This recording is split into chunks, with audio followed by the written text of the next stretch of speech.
সিরাতের অষ্টম হিজরিতে বর্তমান সময়ের বাহরাইন অঞ্চল থেকে তৎকালীন আব্দুল কাইস গোত্রের একটি দল রাসূল সাল্লাল্লাহু আলাইহি ওয়াসাল্লামের সাথে দেখা করতে আসে।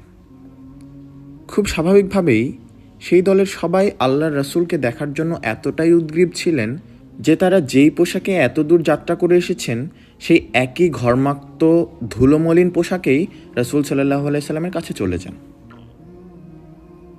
এবং তাদের উটগুলো বাঁধতেও ভুলে যান। তবে একজন ব্যতীত, সেই একজন সাহাবীর নাম আল আসাজ রাদিয়াল্লাহু আনহুম আজমাইন। আল আসাজ রাদিয়াল্লাহু তাআলা আনহু এসেই সাথে সাথে রাসূল সাল্লাল্লাহু আলাইহি সাল্লামের সাথে দেখা করতে চলে যাননি, বরং তিনি তার উটটি বাঁধলেন, গোসল করলেন, তার পরিপাটি পোশাকটি বের করলেন যা তিনি আলাদা করে রেখেছিলেন রাসূল সাল্লাল্লাহু আলাইহি সাল্লামের সাথে সাক্ষাতের সময় পরবেন বলে। সুগন্ধি লাগালেন। এরপর তিনি গেলেন আল্লাহ রাসূল সাল্লাল্লাহু আলাইহি সাল্লামের সামনে। তার উপস্থিতি ছিল নজর কাড়া। তাকে দেখে রাসূলুল্লাহ সাল্লাল্লাহু আলাইহি ওয়াসাল্লাম বললেন, তোমার মধ্যে এমন দুটি বৈশিষ্ট্য বিদ্যমান যা আল্লাহ ভালোবাসেন। তার একটি হচ্ছে প্রজ্ঞা।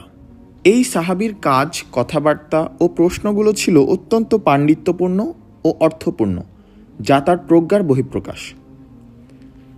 আরবিতে হিকমা বা প্রজ্ঞার মানে হলো কোনো একটি জিনিসকে তার সঠিক জায়গায় রাখা।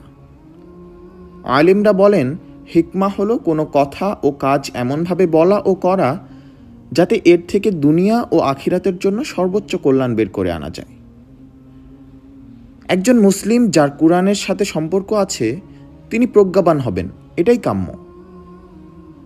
তিনি প্রতিটি কথা বলার আগে চিন্তা করবেন, অপ্রয়োজনীয় কথা থেকে বিরত থাকবেন, রাগ নিয়ন্ত্রণ করবেন, ধৈর্যশীল হবেন, সঠিক সময়ে সঠিক জ্ঞানকে সঠিকভাবে প্রয়োগ করতে জানবেন।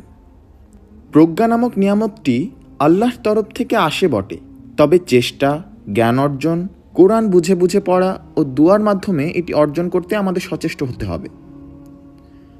আল্লাহ তার প্রজ্ঞাবান বান্দাদের ভালোবাসেন, যার ফলে পৃথিবীর মাটিতেও তাদের গ্রহণযোগ্যতা তৈরি হয়। মানুষ না চাইলেও একজন প্রজ্ঞাপূর্ণ ব্যক্তিকে অন্তর থেকে শ্রদ্ধা ও সম্মান করতে শুরু করে। আল হাকিমের বান্দা হিসাবে তাই এই দোয়া কবুলের মাসে যেন আমরা আল্লাহর কাছে বেশি বেশি জ্ঞান ও প্রজ্ঞা চেয়ে দোয়া করতে না ভুলি।